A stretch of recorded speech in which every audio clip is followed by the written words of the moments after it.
What bloody man is that? He can report as seemeth by his plight of the revolt the newest state. This is the sergeant who, like a good and hardy soldier, fought against my captivity. Hail, brave friend. Say to the king the knowledge of the broil as thou didst leave it.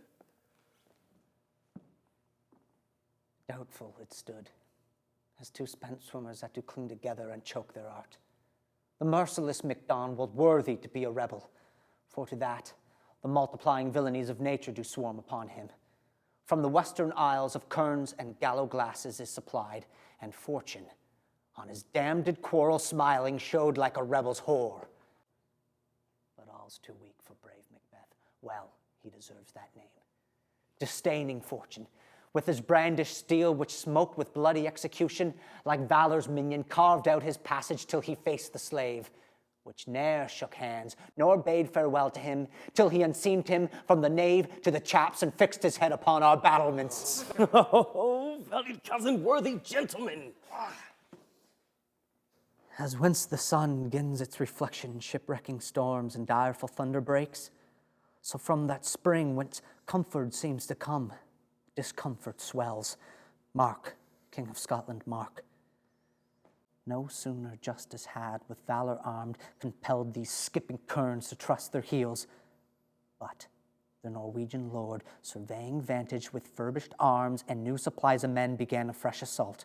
Dismayed this not our captains, Macbeth and Banquo? Yes, as sparrows eagles or the hare the lion.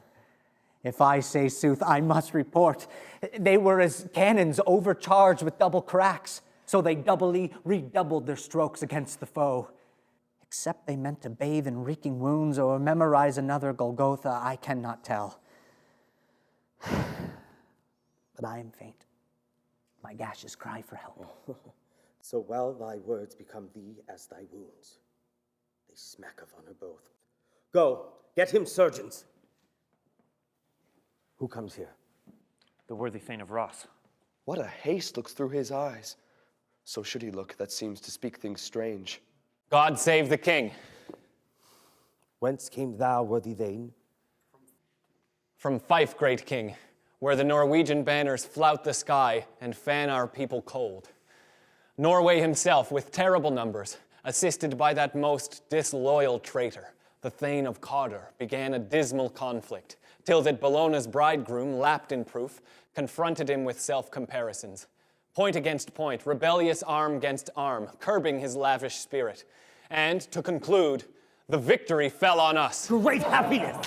That now, Sweno, the Norway's king, craves composition, nor would we deign him burial of his men till he disbursed at St. Comb's Inch $10,000 to our general use.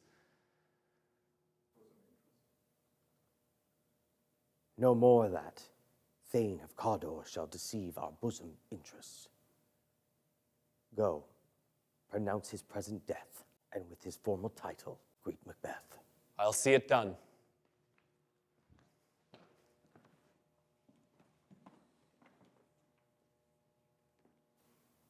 What he hath lost, noble Macbeth hath won.